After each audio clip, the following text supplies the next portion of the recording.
Te doy toda mi plata si traduces esto, exclamó el millonario entre risas burlonas, sosteniendo un antiguo manuscrito en sus manos cubiertas de anillos de oro.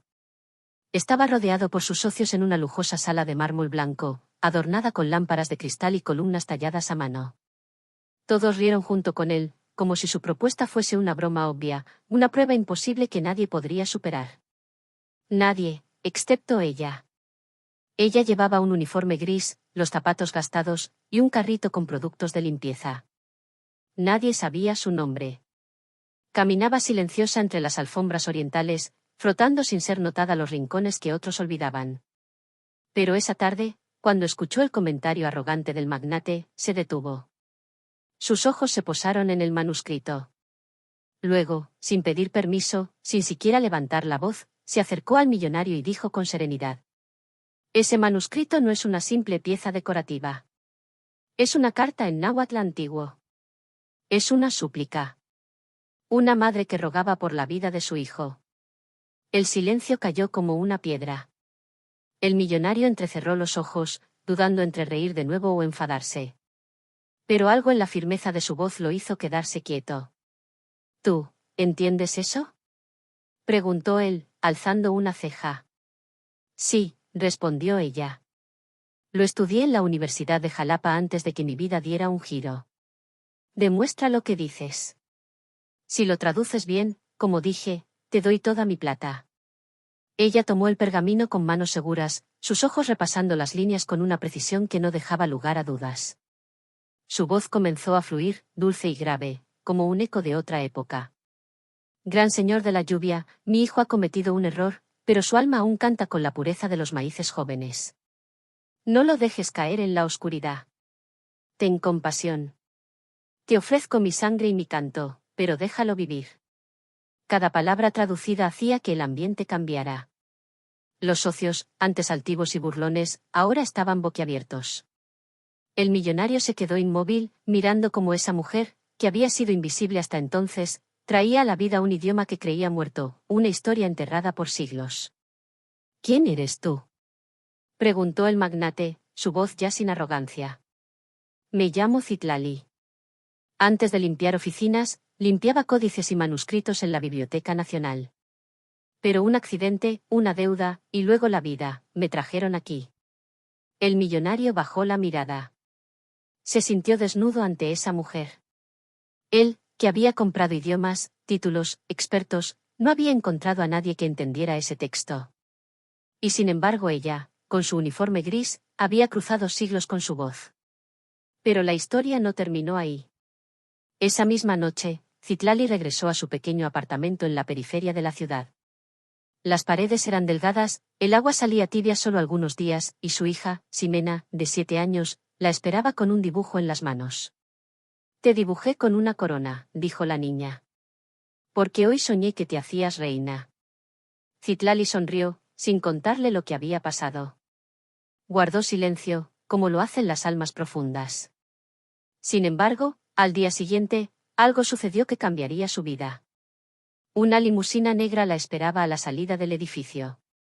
Un chofer vestido de gala sostuvo la puerta abierta sin decir una palabra. Dentro, estaba el millonario. Pero esta vez, no reía. «Ayer hice una promesa, Citlali. Y yo cumplo mis promesas», dijo, ofreciéndole una carpeta de cuero. «Aquí está una cuenta bancaria. Está a tu nombre. Tiene 10 veces lo que valía el manuscrito. Y también», hizo una pausa, «quiero ofrecerte un cargo como directora de patrimonio lingüístico en mi fundación». Citlali lo miró fijamente. No aceptó de inmediato. No por desconfianza, sino porque sentía que las decisiones importantes no se tomaban con rapidez. Luego de unos segundos, respondió: «Solo si puedo seguir enseñando a los niños del barrio. No quiero dejar de ser útil para los míos». El millonario asintió. No condescendientemente, sino con respeto. Por primera vez en años, admiraba genuinamente a alguien. Ese día, Citlali fue despedida entre aplausos de los pocos que la conocían. La vecina del 5.º piso lloró. El conserje la abrazó. Todos sabían que no se iba por ambición, sino porque al fin el mundo había notado lo que valía. Semanas después, Ya como directora de la fundación, Citlali organizó una exposición sobre lenguas indígenas perdidas. Invitó a niños de escuelas públicas, trajo traductores nativos, reconstruyó historias olvidadas. Su nombre comenzó a sonar entre académicos y políticos. Pero nunca se olvidó de limpiar. No alfombras, esta vez, sino ignorancias. El millonario, por su parte, cambió también. Asistía a las charlas, donaba sin hacer ruido, y había dejado de comprar cosas que no entendía. A veces se le veía sentado entre los niños, escuchando con la misma atención con que antes solo miraba balances financieros. Una tarde, mientras Citlali hablaba en una universidad, una joven estudiante se acercó con timidez. ¿De verdad usted era mujer de limpieza? Sí, respondió Citlali. Pero antes de eso, era lingüista. Y antes de eso, era niña. Y antes de eso, solo era una voz esperando ser escuchada. La joven la miró con lágrimas en los ojos. Y en ese momento, sin decirlo, algo cambió en ella también. Citlali había comenzado a traducir más que lenguas. Traducía destinos, silencios y heridas invisibles. Porque a veces, una sola voz, cuando no tiembla, puede hacer temblar el mundo. Una semana después, Citlali fue invitada a un evento privado en el Museo Nacional de Antropología. El director del museo la había oído hablar en una entrevista radial donde compartía la importancia de preservar las lenguas indígenas como vehículo de identidad y memoria histórica. No era una invitación común.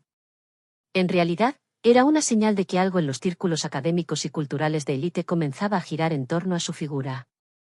Al llegar al museo, vestida con un huipil blanco bordado con hilos de colores que había pertenecido a su madre, fue recibida con reverencia. Varios investigadores se acercaron para saludarla, y algunos confesaron, no sin cierta vergüenza, que llevaban años estudiando lenguas precolombinas pero jamás habían tenido el valor de pronunciar una frase completa en público. Ella, en cambio, lo hacía con la naturalidad de quien no había aprendido por libros, sino por herencia. La sala central del museo estaba ocupada por una exposición recién inaugurada, Voces del Olvido, lenguas ancestrales en riesgo de extinción. En medio del recorrido, una vitrina llamó su atención. Dentro, protegido por cristales blindados, había otro manuscrito, más deteriorado que el anterior. Su corazón dio un vuelco. Reconocía esa caligrafía. Era del mismo autor del primer documento que había traducido frente al millonario. Pero este manuscrito tenía algo más. Al observarlo de cerca, notó una serie de símbolos en los márgenes. No eran palabras, sino dibujos esquemáticos, casi mapas. Como si la carta ocultara algo más. ¿Puedo pedirle una copia escaneada?, preguntó Citlali al curador, con un tono casi ansioso. Claro, pero, ¿por qué? Tengo la impresión de que este texto no es solo una súplica. Es también una guía. Un mapa hacia algo que ese pueblo intentó preservar. Esa misma noche, ya en su departamento, imprimió las imágenes y pasó horas comparando cada símbolo con antiguos códices que había guardado durante años, incluso desde que era estudiante. Tenía una memoria fotográfica para los trazos, los glifos, las formas de los antiguos pueblos mesoamericanos. Y entonces, lo vio. Los símbolos indicaban un patrón de estrellas, seguido por una línea de montañas y ríos. No era solo simbólico. Era geográfico. El texto parecía señalar un lugar específico al sur de Veracruz, donde antiguamente existía un asentamiento llamado Cinacatlán, que había desaparecido bajo las cenizas de la conquista. Decidida, se comunicó con una vieja amiga arqueóloga, Malena Huerta, quien trabajaba en la UNAM. Le explicó la teoría. Malena, escéptica al principio, se rindió ante la claridad de los argumentos de Citlali. Si lo que dices es cierto, podríamos estar ante uno de los descubrimientos más importantes del siglo, le dijo. Pero necesitaremos financiamiento, permisos y cuidado. Es una zona peligrosa, hay grupos armados, y el terreno es inestable. El millonario no tardó en enterarse. Ya no era simplemente su benefactor, se había vuelto su aliado. Al escuchar la propuesta de Citlali, su rostro se iluminó con algo que no era codicia, sino pasión. Por primera vez en años sentía que estaba haciendo algo que trascendía los números. Iremos contigo. Yo pondré los fondos, y tú guiarás el camino. Pero prométeme una cosa, Citlali, si lo que encuentras es demasiado valioso para estar en manos privadas, no lo venderemos. Lo protegeremos. Ella asintió. Sabía que esa promesa marcaría el rumbo de lo que estaba por venir. El viaje comenzó 2 semanas después. Un pequeño equipo, liderado por Citlali y Malena, acompañado por guías locales, partió hacia las montañas al sur de Veracruz. El paisaje era salvaje, espeso, húmedo. El calor parecía querer morder la piel, y la vegetación se cerraba sobre ellos como si quisiera proteger los secretos del pasado. Tras 4 días de caminata, alcanzaron una planicie rodeada por ceibas gigantes. Allí, los árboles crecían en círculos perfectos, como si alguien, hace siglos, hubiera modelado la naturaleza. En el centro, una piedra cubierta de musgo mostraba un glifo idéntico al del manuscrito. Malena casi gritó. Citlali, en cambio, se arrodilló y colocó la palma sobre la piedra, como si estuviera saludando a un viejo amigo. Aquí es, dijo con una calma solemne. Debajo de este suelo, hay algo. Excavaron durante días. Lo que encontraron fue sorprendente, un sistema de túneles y cámaras talladas en piedra volcánica. Pinturas rupestres intactas. Vasijas ceremoniales. Instrumentos musicales hechos de hueso y jade. Y, al fondo de una cámara, una caja sellada que contenía decenas de pergaminos, todos escritos en náhuatl y totonaco antiguo. Eran los últimos registros de una civilización que había resistido hasta donde pudo, escondiendo su sabiduría para que no cayera en manos de quienes querían borrarla. En uno de los pergaminos, una frase estremecedora decía: si nuestras voces son silenciadas, tal vez, en siglos, una nueva voz las encontrará. Y cuando eso pase, sabremos que aún estamos vivos. Malena no pudo contener las lágrimas. El millonario se quedó quieto, como si cada palabra lo atravesara. Citlali cerró los ojos. Sintió que un ciclo se había cumplido. Que aquella mujer del manuscrito original, la que suplicaba por la vida de su hijo, había sido escuchada al fin.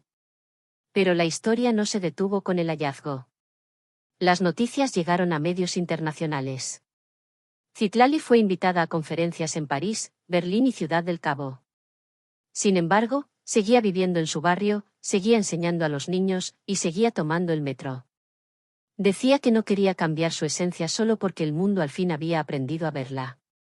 La Fundación del Millonario financió un centro de preservación de lenguas indígenas que llevó el nombre de la madre anónima del manuscrito, Teyolía, que en náhuatl significa esencia del alma. Ahí, niños y adultos podían aprender idiomas que casi se habían perdido: mixe, zapoteco, purépecha, maya y muchos más. Y cada aula tenía una inscripción que Citlali exigió que no se tradujera jamás. Intlenmonequi tlentichaniliz, tlentimomachliz. Lo que se desea, se puede aprender. Una tarde cualquiera, mientras dictaba un taller a un grupo de niños, una pequeña de cabello ensortijado levantó la mano. Maestra Citlali, ¿tú crees que las palabras pueden cambiar el mundo? Ella se agachó a su altura, y con una sonrisa profunda respondió: las palabras no solo cambian el mundo, lo crean. Con ellas, resistimos. Con ellas, amamos.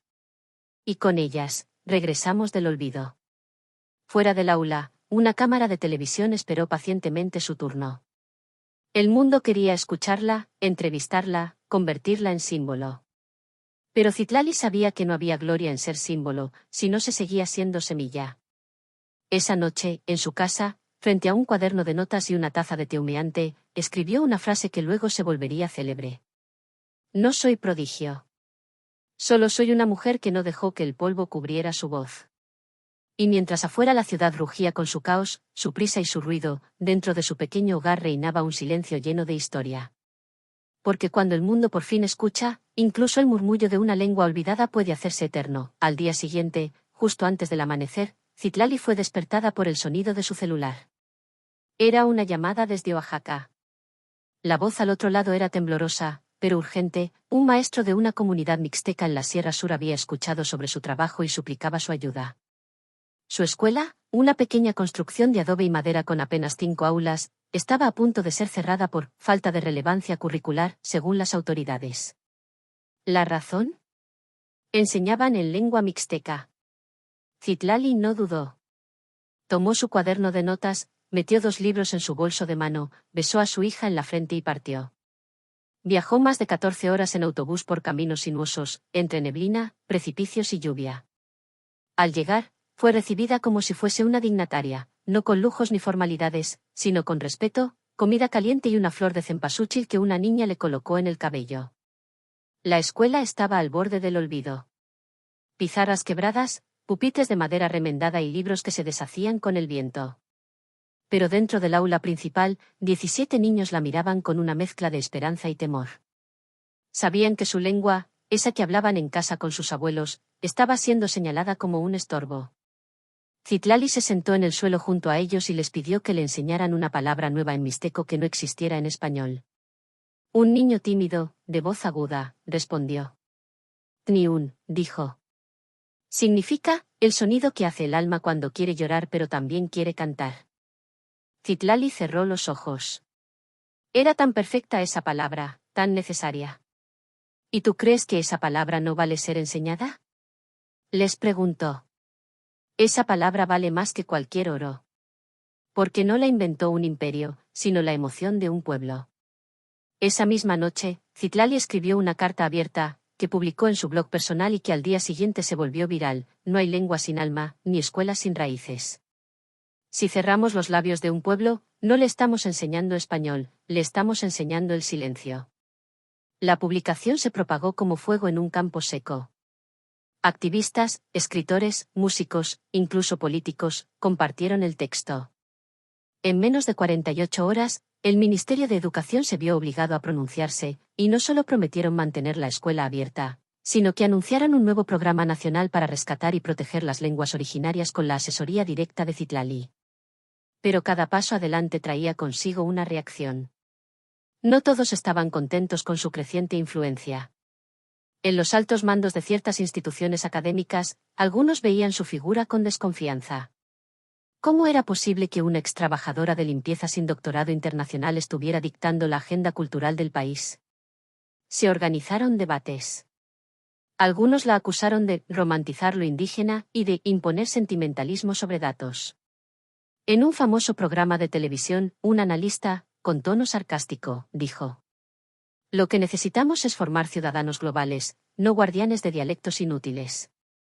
Esa noche, Citlali fue invitada al mismo programa, en vivo.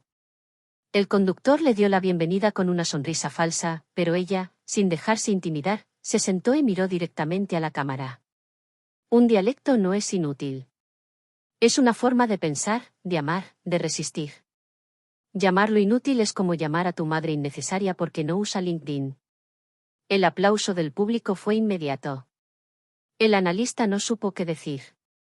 Desde ese día, la opinión pública giró todavía más a su favor. No era una figura efímera. Era una voz con raíz. Mientras tanto, el millonario que había sido su primer mecenas también vivía una transformación silenciosa. Ya no asistía a reuniones de lujo ni se fotografiaba en cócteles de gala. Lo encontraban en bibliotecas, en escuelas rurales, y a menudo, en la Fundación Tellolía, trabajando en silencio con los niños. Su nombre dejó de ser sinónimo de cifras bursátiles y pasó a estar ligado al mecenazgo cultural real, tangible. Una mañana, Citlali recibió un paquete en su oficina. Era una caja de madera, sin remitente. Dentro, un códice antiguo envuelto en tela de algodón, acompañado por una nota manuscrita que decía: no todos los tesoros están perdidos. Algunos solo esperan ser escuchados por la voz correcta. El códice era diferente a todos los que había visto. Mezclaba símbolos zapotecos con figuras purépechas, algo que jamás se había documentado en esa combinación. Era una historia de migraciones y alianzas, de guerras y pactos entre pueblos separados por montañas y siglos. Citlali convocó a un pequeño equipo de traductores y antropólogos. Trabajaron día y noche durante semanas, hasta que lograron descifrar el núcleo del relato, una antigua alianza entre 5 pueblos que decidieron sellar su conocimiento en distintos códices dispersos por todo el territorio mesoamericano. Lo que tenían entre manos no era un códice aislado. Era una parte de un rompecabezas. Esto cambió todo. La noticia reventó en el mundo académico como una bomba. Universidades de Estados Unidos, Alemania y Japón ofrecieron colaboración inmediata. La UNESCO solicitó acceso al documento y lo propuso como patrimonio documental de la humanidad. Pero Citlali fue clara. Este documento es de todos, pero primero debe ser de los pueblos de donde nació. Y así nació el Proyecto Quinto Sol, una red de investigación y enseñanza que unía comunidades indígenas, científicos, lingüistas y jóvenes estudiantes de todo el continente. Cada descubrimiento era compartido públicamente, cada palabra recuperada era celebrada con una ceremonia ancestral. En una ceremonia en Tepoztlán, donde se conmemoraba la inclusión de la lengua otomí en el currículo nacional, Citlali fue llamada al escenario. Un anciano de 92 años, con arrugas profundas y voz temblorosa, le entregó un bastón tallado en madera de mezquite. Este es el bastón del relato, hija. Se da solo a quien lleva la memoria sin venderla. Hoy tú eres nuestra relatora. Nuestra memoria no está muerta, estaba esperando que tú vinieras por ella. Citlali, emocionada, abrazó al anciano. Sabía que ese momento no era suyo. Era de todos los que fueron silenciados, de las abuelas que enseñaban cantos al oído, de los niños que aún soñaban en lenguas que nadie más entendía. Y sin embargo, su trabajo no se detuvo. Cada semana viajaba a una comunidad nueva. A veces en lancha por la selva lacandona. A veces en mula por los cerros del altiplano. A veces caminando 8 horas con apenas una mochila al hombro. En cada lugar, recogía palabras olvidadas, nombres que ya no estaban en los mapas, recetas, leyendas, poemas, nanas, y las convertía en libros, podcast, radionovelas, y hasta videojuegos en lenguas indígenas. Los niños comenzaban a decir, yo quiero ser como Citlali. Las niñas usaban trenzas como ella y escribían en mixe sus primeros diarios. Los padres, antes apenados de hablar su lengua en voz alta, ahora la enseñaban con orgullo.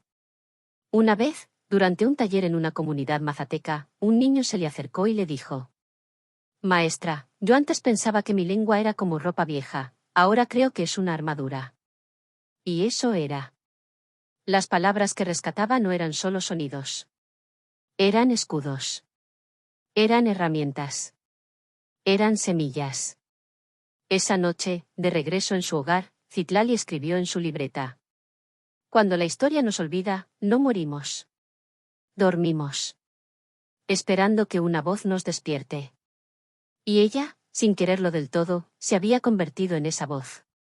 Un par de meses después, mientras Citlali organizaba los materiales recolectados en la última gira por la Sierra Mixe, recibió un mensaje inesperado. La Universidad de Salamanca, en España, una de las instituciones más antiguas del mundo hispánico, le ofrecía la cátedra honorífica en Filología y Patrimonio Lingüístico, un reconocimiento que solo habían recibido figuras con décadas de carrera académica. No se trataba simplemente de una invitación a dar una conferencia, sino de una declaración institucional. Estaban reconociendo la autoridad de una mujer sin doctorados europeos, sin estancias postdoctorales, sin currículo convencional, pero con la fuerza de una verdad indiscutible. La noticia provocó tanto aplausos como controversia. Algunos sectores del viejo mundo académico murmuraban entre dientes que era una moda, que la corrección política había contaminado los méritos, pero para otros, era un acto de justicia largamente postergado.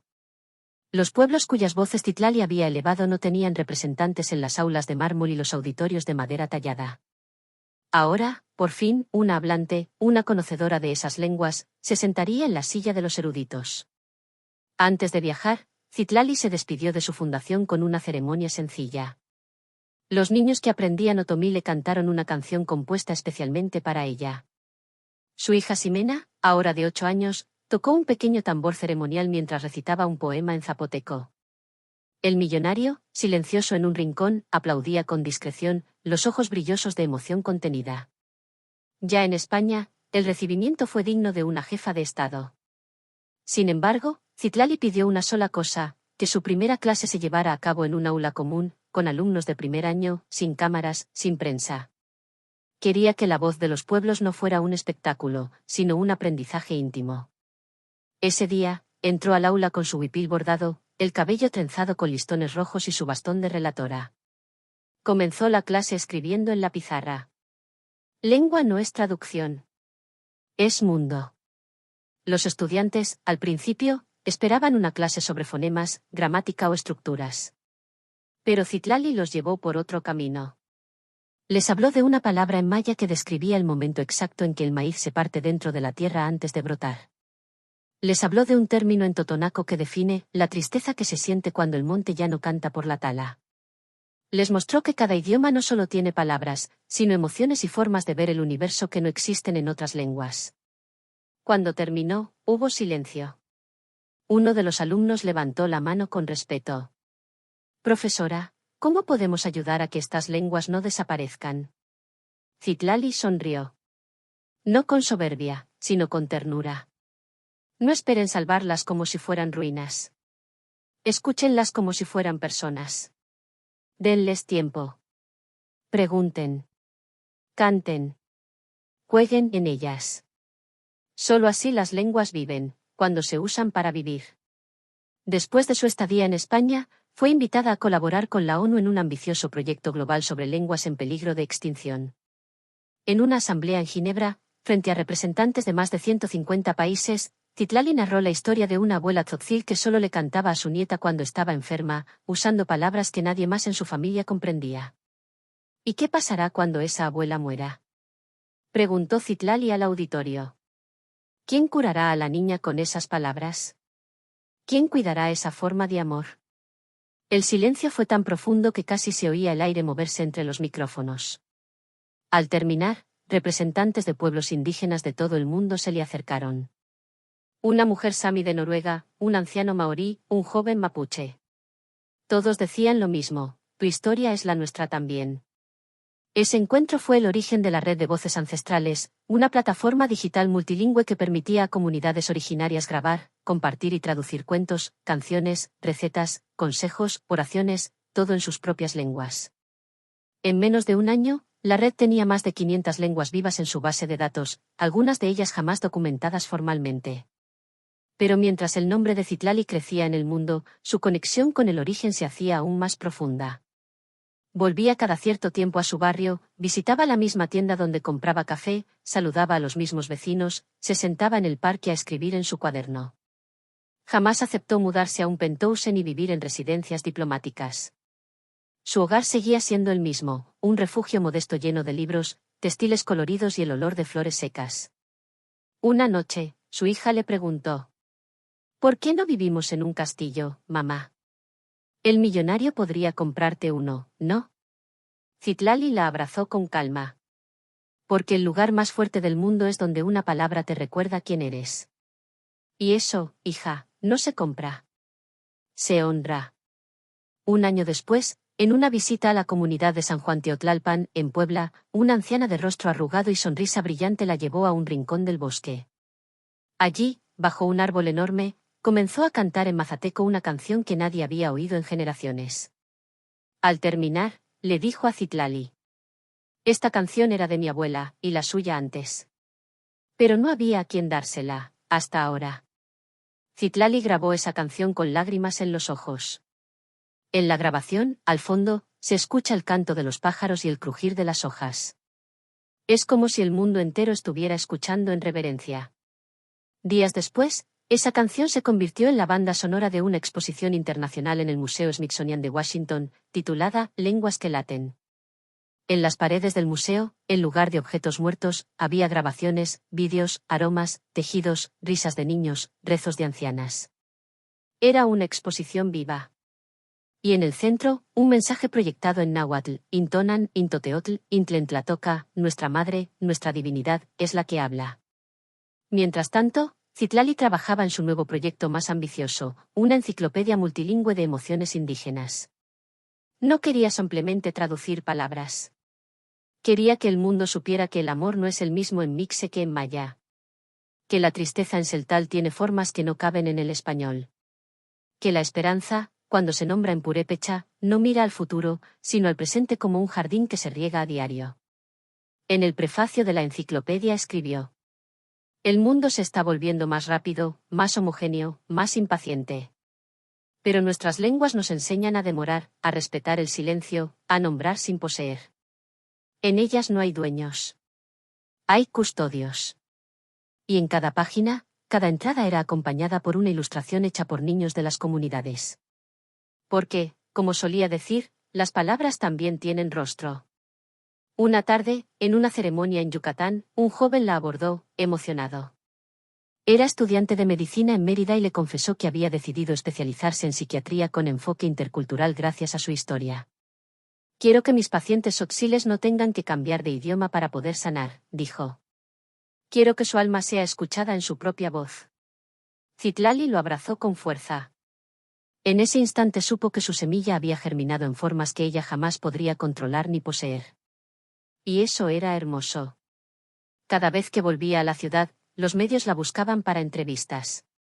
Ya no la presentaban como la extrabajadora de limpieza que sorprendió a un millonario, sino como lo que siempre fue, una relatora del alma. Aunque a veces, cuando la mencionaban con títulos largos y pomposos, ella misma reía. Prefería que la llamaran Citlali, simplemente. Porque, al final, su nombre ya era una historia. En una fresca mañana de octubre, Citlali se encontraba sentada en una banca de madera en el Centro de Saberes Ancestrales, el corazón de la Fundación Tellolía. Tenía entre las manos un pequeño cuaderno de cuero, obsequio de un anciano wixárika, donde escribía sin parar nuevas palabras que los niños y sabios compartían a diario. El aroma de copal y maíz tostado impregnaba el aire. A su alrededor, decenas de voces llenaban el recinto con risas, cantos y lenguas que en otro tiempo habían sido susurradas con vergüenza, y que ahora resonaban con fuerza. Un joven de nombre Anuar, originario de una comunidad afromexicana en la Costa Chica de Guerrero, se le acercó con una duda. Maestra Citlali, ¿usted también cree que nosotros, los que no venimos de pueblos indígenas, pero tenemos historias no contadas, también hablamos una lengua dormida? Ella lo miró con ternura y asintió despacio. Las lenguas dormidas no siempre se reconocen por sus palabras, Anuar. A veces están en los silencios de nuestras madres, en los bailes que no se explican, en los gestos que no caben en ninguna gramática. Tú también vienes de una raíz, y eso basta para honrarla. Esa misma semana, Citlali propuso abrir una nueva rama del proyecto, Voces Negras, un espacio para recuperar las narrativas, cantos, expresiones y saberes de las comunidades afrodescendientes de México y América Latina. Sabía que sus historias habían sido arrasadas por el mismo silencio que arrastró a tantas lenguas indígenas, el colonialismo, el racismo, el olvido. El millonario, quien seguía apoyando todos sus proyectos con fidelidad casi silenciosa, asistió a la inauguración del Archivo Sonoro Afrodescendiente en la ciudad de Veracruz. Allí, se le vio llorar discretamente mientras una mujer de 93 años recitaba una oración en un dialecto criollo que su madre le había enseñado en la infancia y que nunca había repetido en público hasta ese día. Durante el evento, una periodista se le acercó a Citlali con una pregunta cargada de asombro. ¿Cómo puede una sola mujer llevar en la espalda tantas lenguas, tantas historias, tantas causas? Citlali sonrió sin prisa, como quien ha aprendido que las respuestas más verdaderas requieren tiempo. Yo no las llevo, respondió. Ellas me llevan a mí. Solo soy un cauce, no el río. Días más tarde, su teléfono sonó de madrugada. Era un mensaje desde Filipinas.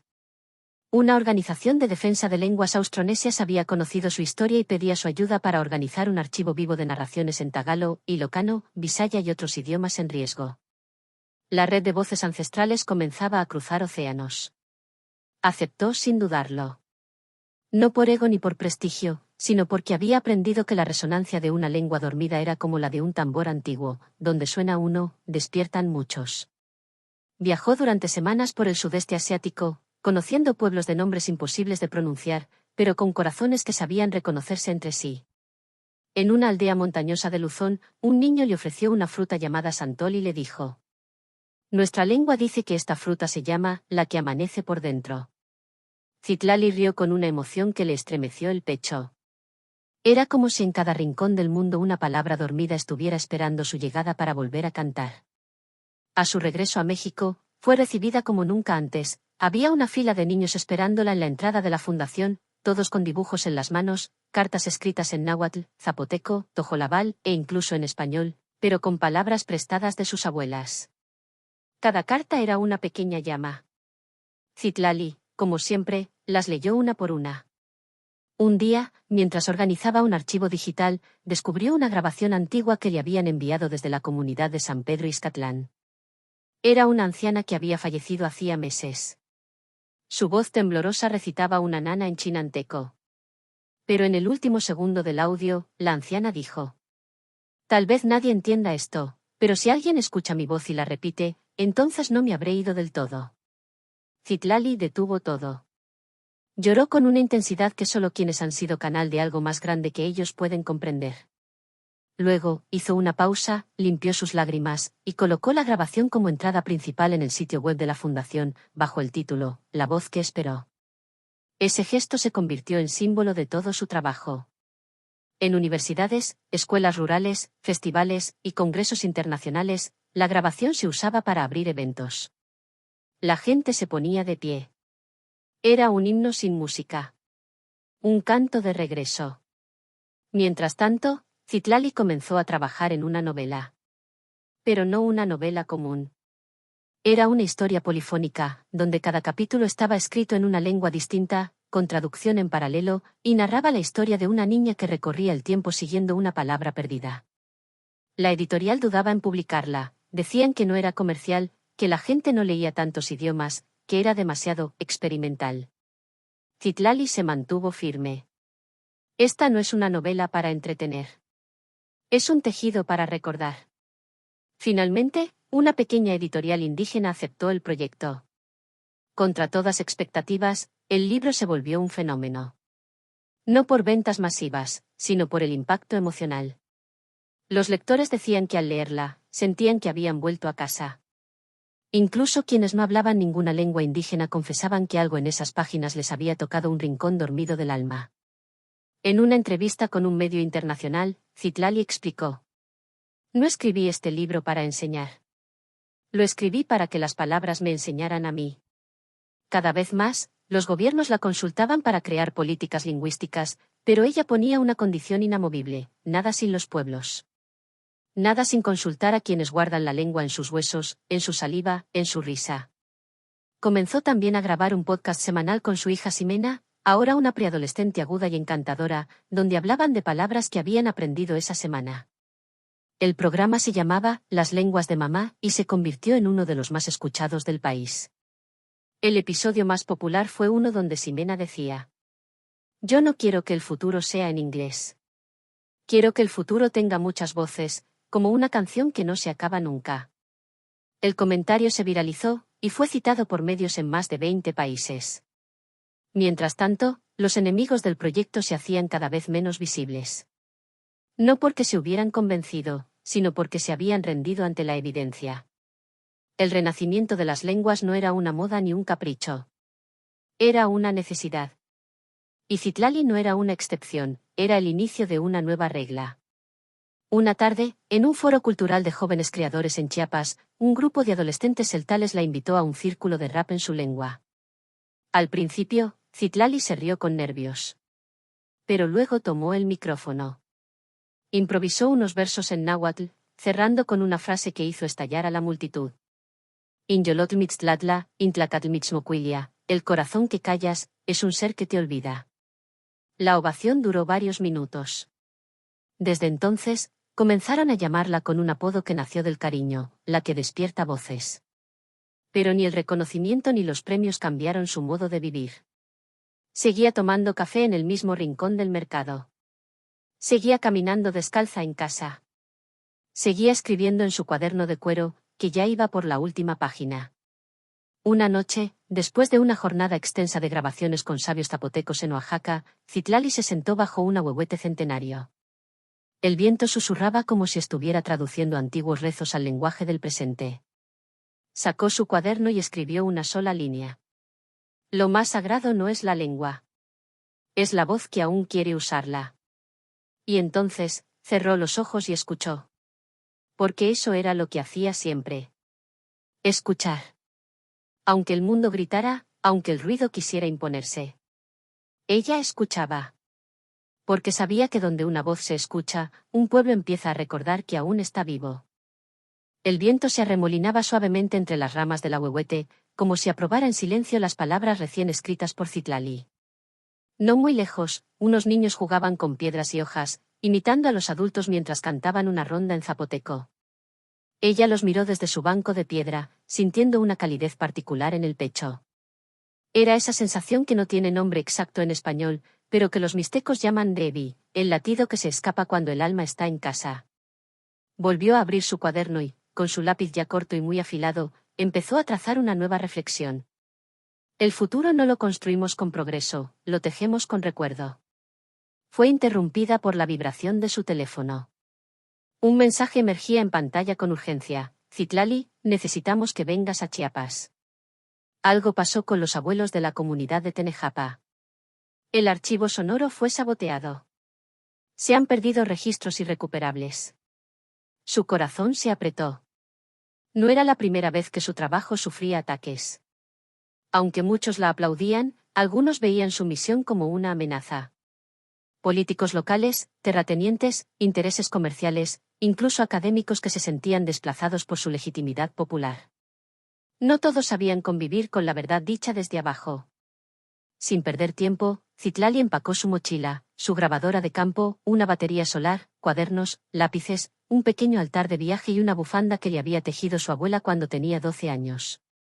Sabía que no iba solo a recuperar archivos, sino a dar consuelo, a escuchar, a sostener un vínculo que corría el riesgo de romperse. El viaje hasta Tenejapa fue largo y accidentado. Los caminos estaban cubiertos por lodo y las lluvias habían destruido algunos puentes. Llegó pasada la medianoche, recibida por velas encendidas y rostros tensos. La comunidad entera estaba reunida en la pequeña capilla que usaban también como casa de reunión. En el centro, los abuelos del Consejo de la Palabra, aquellos sabios que habían confiado en ella para grabar sus cantos, estaban sentados en silencio. Citlali se arrodilló ante ellos sin decir palabra. No era necesario. Sabía que la herida no era tecnológica. No era un disco duro roto o un archivo borrado. Era la sensación de que sus memorias, sus cantos, sus vidas, habían sido traicionados, arrebatados. Un hombre mayor, con los ojos húmedos, habló en tzotzil. Es como si nos hubieran quitado la voz cuando por fin nos animamos a usarla. Citlali respiró hondo. Luego levantó la vista y respondió también en tzotzil. La voz que nace del corazón no puede borrarse. Está aquí, tocó su pecho, y aquí, señaló a los niños que dormían al fondo. Vamos a grabar de nuevo. Pero esta vez, no lo guardaremos en una sola memoria. Lo llevaremos en muchas. Ustedes serán escuchados por 1000 oídos. Se quedaron en silencio un largo rato. Finalmente, uno de los abuelos, el más anciano, asintió con solemnidad. Si tú lo dices, hija, entonces cantaremos de nuevo. Durante los días siguientes, Citlali y su equipo trabajaron sin descanso. Grabaron cantos en cuevas, en las montañas, a la orilla de los ríos. Usaron tecnología descentralizada para que cada miembro de la comunidad tuviera una copia del archivo. Esta vez, no sería posible borrar sus voces de un plumazo. Además, formaron un círculo de niños aprendices de grabación y edición sonora. Los sabios ya no grabarían para la academia o para la posteridad, sino para sus propios nietos, para su comunidad. Una noche, mientras organizaban las últimas sesiones, una niña le preguntó: «Tía Citlali, ¿cómo se hace para que una palabra no se pierda nunca?» Citlali se inclinó, le tomó las manos y respondió: «Se la das a alguien que la ame». Al regresar a la ciudad, Citlali se enteró de que un grupo de universidades de América Latina, África ya se había decidido lanzar un congreso transcontinental de lenguas madres, y querían que ella lo presidiera. El evento se celebraría en Bogotá, y reuniría voces de pueblos bantúes, quechuas, tagalos, inuit, y decenas más. Lo que empezó como una misión solitaria ya era un movimiento internacional, una red viva de relatos que se abrazaban por encima de los océanos. Durante la ceremonia inaugural, Citlali subió al escenario con su tradicional huipil y una pequeña concha marina que usaba como amuleto. Abrió su discurso con una frase en una lengua desaparecida, la de los Yoko Ono del norte de México. Luego, dijo en voz clara: «Este congreso no es un homenaje. Es una advertencia, las lenguas que ustedes han ignorado son las que podrían salvarnos». Las siguientes jornadas fueron una fiesta de voces, se recitaron poemas en idiomas que apenas habían sido registrados, se compartieron cuentos transmitidos por generaciones, se cantaron nanas que habían cruzado siglos en la boca de las mujeres. Las lágrimas eran constantes, pero no eran tristes, eran lágrimas de reencuentro. Durante una de las mesas redondas, un lingüista senegalés llamado Mamadou le dijo a Citlali: «Nuestro pueblo dice que las lenguas no mueren, solo se acuestan a descansar. Tú has sido la que las ha despertado». Ella respondió con una sonrisa tímida: «No yo. Todos los que han escuchado sin interrumpir. Porque despertar una lengua es un acto colectivo. Yo solo puse la oreja cerca del suelo». A su regreso a México, encontró su oficina cubierta de flores, mensajes de estudiantes, grabaciones nuevas llegadas desde remotos rincones del país. Su equipo le contó que habían recibido un mensaje desde una base en la Antártida. Un investigador chileno había escuchado su podcast y decidió aprender mapudungun para enseñarlo a su hija nacida en hielo. Esa noche, Citlali tomó su viejo cuaderno, ya desbordando de notas, y comenzó a escribir en la contraportada. Las palabras no son nuestras.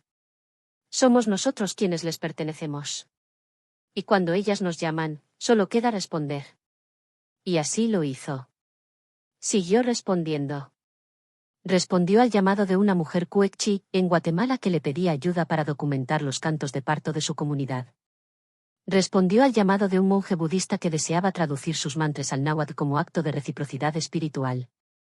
Respondió al llamado de un grupo de mujeres indígenas lesbianas que querían crear una antología de amor disidente en lenguas originarias. Respondió al llamado de un niño sordomudo que había creado su propio lenguaje de señas en zapoteco y buscaba compartirlo con el mundo. Y en cada respuesta, una nueva puerta se abría, una nueva lengua se negaba a desaparecer. Una tarde, mientras caminaba entre los pasillos de la fundación, una voluntaria le preguntó: Citlali, ¿y tú qué crees que te dirán cuando ya no estés? ¿Cuál será tu legado? Ella miró el cielo, pensativa. El viento agitó sus trenzas suavemente. Luego dijo: si alguien, en 100 años, escucha una palabra en su lengua materna y sonríe, eso será suficiente. Y continuó su camino, como quien sabe que todavía hay muchas voces que esperan ser despertadas. Esa misma tarde, al volver a su escritorio, Citlali encontró una carta sin remitente, escrita a mano con tinta negra sobre un papel artesanal. Al abrirla, un aroma a copal le llenó la nariz. Era un olor familiar, ancestral. La caligrafía era firme, un poco temblorosa, pero con personalidad. Decía. Esa misma tarde, al volver a su escritorio, Citlali encontró una carta sin remitente, escrita a mano con tinta negra sobre un papel artesanal. Al abrirla, un aroma a copal le llenó la nariz. Era un olor familiar, ancestral. La caligrafía era firme, un poco temblorosa, pero con personalidad. Decía. Tu nombre ha llegado hasta nuestras montañas. Aquí, los sabios ancianos aún cantan, pero cada vez menos jóvenes entienden el eco de sus voces. No tenemos grabadoras, ni micrófonos, ni luz constante. Pero tenemos memoria, tenemos fuego, y te tenemos en nuestras plegarias. Si alguna vez tus pasos te guían hacia el corazón de guerrero, ven. Serás recibida como hermana. Necesitamos que nuestras palabras también despierten. Citlali leyó la carta 3 veces, sin moverse. Luego la dobló con delicadeza, como si fuera un pétalo. Su corazón latía con fuerza. Sabía que tenía que ir. Que una lengua no podía ser llamada sin recibir respuesta. Y, sobre todo, sabía que aquellas voces, escondidas en lo más alto de la sierra, eran como las estrellas apagadas que aún brillan en el cielo. Su luz estaba en camino. En menos de una semana, ya estaba subiendo por veredas empinadas, cargando en la espalda su equipo más liviano, el cuaderno de notas, una lámpara de aceite y la carta como brújula espiritual. A su llegada a la comunidad, cuyo nombre no aparecía en ningún mapa, fue recibida por un grupo de mujeres con velas y flores de cempasúchil. No hablaron. Solo caminaron con ella hasta una choza circular construida con barro y palma. En el centro, un anciano con ojos que parecían contener 1000 lluvias, le extendió las manos. Eres la hija de la palabra, ¿verdad? Ella asintió, emocionada. Él continuó. Aquí no tenemos electricidad. Pero cada noche, las historias se prenden como fuego. Ven, escucha. Y así lo hizo. Cada noche, alrededor del fogón, los abuelos y abuelas de la montaña compartían relatos de su gente, como los árboles hablaban, como las nubes avisaban los nacimientos, como una vez un niño se convirtió en jaguar para defender a su madre del hambre. Y Citlali grababa, no con máquinas, sino con el alma. Aprendía la entonación, la cadencia, la respiración que daban vida a las palabras. Dormía poco, comía lo justo, y escribía cada noche como si temiera olvidar lo escuchado. Uno de los sabios le explicó. Nuestra lengua no tiene nombre en español. Nosotros la llamamos Itzau, que significa la raíz que canta. Citlali lloró al oírlo. Porque entendió que muchas lenguas, antes de ser nombradas, eran ya canciones, vínculos, piel. No eran herramientas, eran seres vivos. Durante su estancia, los niños comenzaron a acercarse. Primero en silencio, luego con curiosidad. Le llevaban hojas escritas con dibujos, palabras que habían oído a sus abuelos y que querían preservar. Uno de ellos, un niño llamado Elías, tenía una memoria prodigiosa. Repetía poemas antiguos con una entonación perfecta. Citlali le enseñó cómo hacer su propio cuaderno de papel reciclado, y juntos crearon un alfabeto fonético para el Itzau, usando símbolos que mezclaban grafía latina y pictogramas locales. Esto no es solo para que nos lean afuera, decía Elías. Es para que nos entendamos entre nosotros, para que nadie más diga que hablar como nuestros abuelos es hablar feo. Esas palabras quedaron grabadas en el corazón de Citlali como una herida dulce. Tras 2 meses en la montaña, regresó a la ciudad con cientos de páginas llenas de cuentos, poemas, cantos, refranes y plegarias. Pero también con una promesa, volver y dejar allí no solo grabaciones, sino herramientas, talleres, libros, radios comunitarias. No quería hacer historia. Quería que ellos la escribieran. Los proyectos se multiplicaban. Desde Oaxaca hasta Filipinas, desde los Andes hasta Etiopía, se tejía una red invisible de guardianes del idioma. Se compartían métodos de archivo con energía solar, traducción colaborativa entre abuelas y nietos, juegos lingüísticos para celulares hechos por y para hablantes originarios. La tecnología ya no era enemiga, sino puente. Una noche, mientras revisaba los archivos de audio de la montaña, Citlali escuchó un canto que le hizo detener la respiración. Era una canción de cuna en Itzau, con una melodía que, misteriosamente, le resultaba familiar. Cerró los ojos y dejó que la canción la envolviera.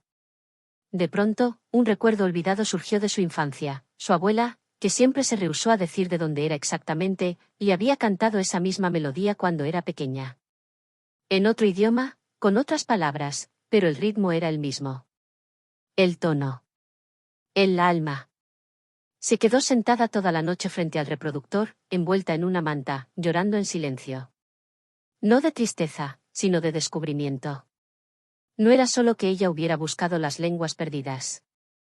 Era que una de esas lenguas la había estado buscando a ella. Al día siguiente, llamó a su madre y le preguntó directamente.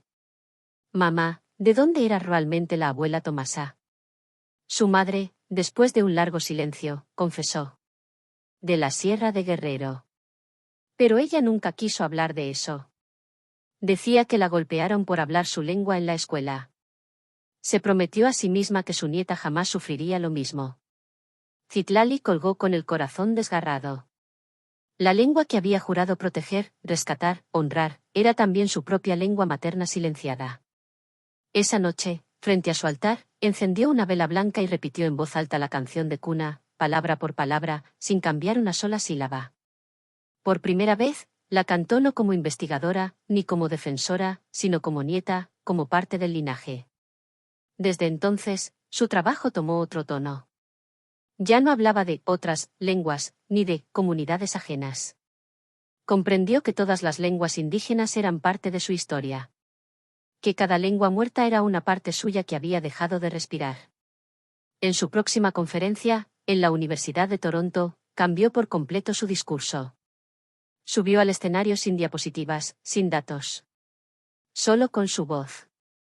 Contó la historia de su abuela, de la canción, de su redescubrimiento. Al terminar, la ovación fue tan intensa que tuvo que salir por una puerta lateral para evitar desmayarse de emoción. Días después, una carta llegó a su oficina. Esta vez, venía del extranjero. De una mujer mapuche en Chile que había escuchado su conferencia por streaming. Citlali, mi abuela también dejó de hablar su lengua por miedo. Pero anoche, después de escucharte, le pedí que me enseñara una palabra. Solo una. Me dijo, Rakizuam.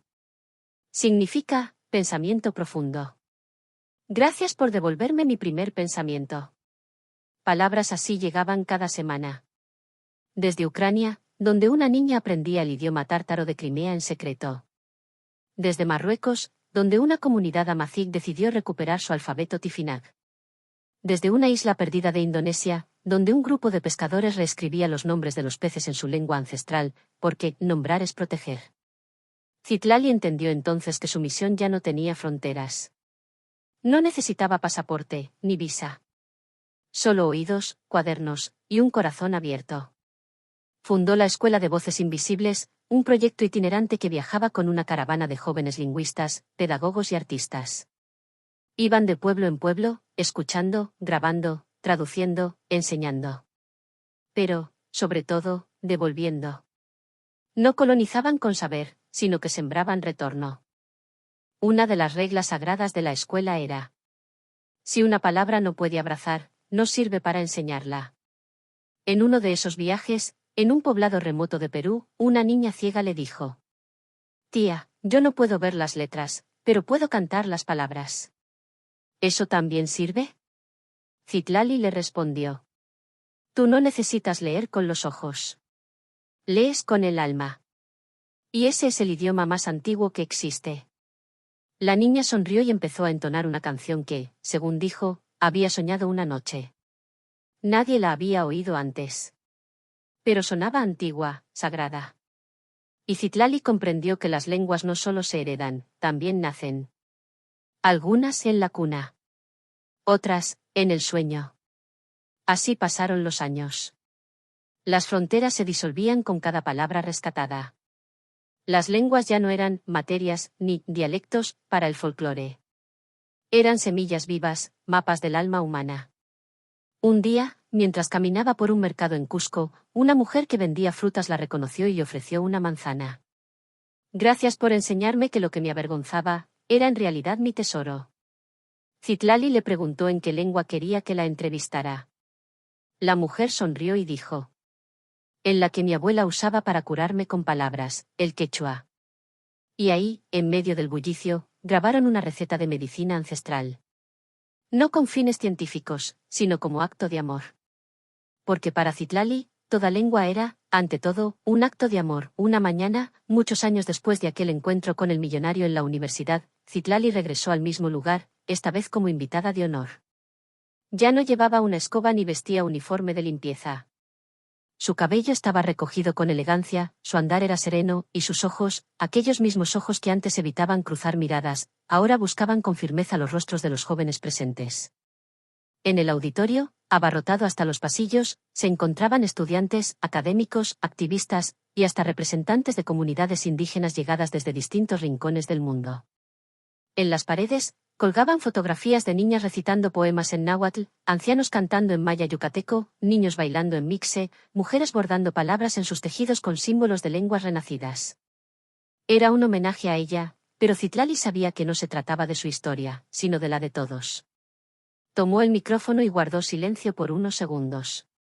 El silencio se volvió denso, expectante. Luego, habló. Cuando yo era joven, me dijeron que las lenguas que hablaban mis abuelos eran inútiles. Que solo servían para el campo, para rezar, o para llorar en privado.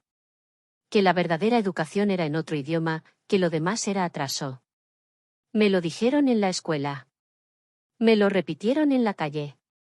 Incluso lo escuché de los labios de quienes me amaban. Y lo creí. Su voz se quebró apenas, lo justo para estremecer a los presentes.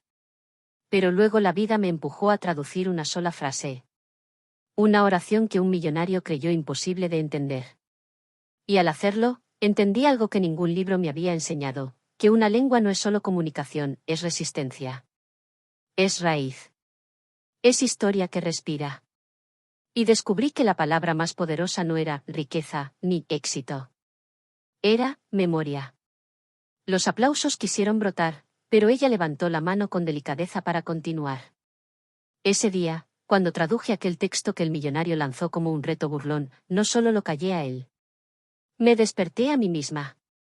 Descubrí que los idiomas que despreciaban no eran débiles. Eran invencibles. Porque habían sobrevivido al fuego, a la espada, al olvido.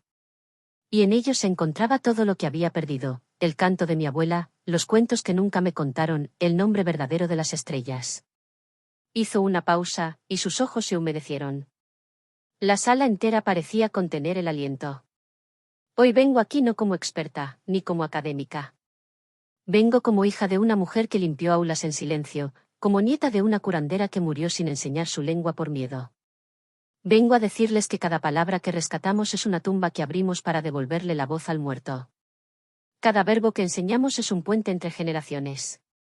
Y cada vez que ustedes, sí, ustedes, eligen hablar en su lengua materna, están haciendo historia. Están devolviendo el alma a su linaje. Entonces, sacó del bolsillo un papel doblado.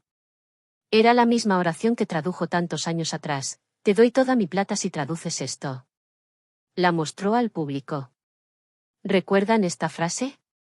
Hoy, tantos años después, les respondo de nuevo, pero no a él.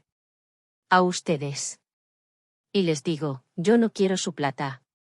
Quiero sus palabras. Porque con palabras curamos. Con palabras guiamos. Con palabras amamos. Y porque las lenguas que intentaron silenciar, son las que ahora resucitan para enseñarnos a vivir de nuevo. En ese instante, un grupo de niños subió al escenario. Cada uno representaba una lengua indígena, algunos de México, otros de Perú, Guatemala, Colombia, y hasta de pueblos amazónicos. Uno a uno, dijeron la misma frase en su lengua originaria. Yo soy la voz de mi pueblo. Y estoy viva. La ovación fue tan larga que pareció una ceremonia sagrada. Algunos lloraban. Otros repetían las frases en voz baja, como si sus bocas las abrazaran por primera vez. Citlali no dijo más. Se retiró lentamente del escenario, pero antes de irse, una anciana del público, una mujer de cabello blanco, vestida con rebozo y collares de Shakira, se acercó. Era una hablante de una lengua que solo conservaban 5 personas en el mundo. Se abrazaron sin palabras. Pero en ese abrazo estaban todos los idiomas, todos los silencios rotos, todas las promesas cumplidas. Aquella noche, el nombre de Citlali no apareció solo en periódicos o en redes sociales. Apareció en las oraciones de los pueblos. En los cantos de las madres a sus hijos. En los nuevos diccionarios que se imprimían no para vender, sino para volver a ser. Y así, la mujer que una vez fue invisible para los poderosos, se convirtió en la voz que hizo visible a los olvidados. Porque al final, no hay mayor riqueza que una lengua que vuelve a nacer. Y Citlali, con humildad y coraje, no solo salvó palabras, salvó mundos.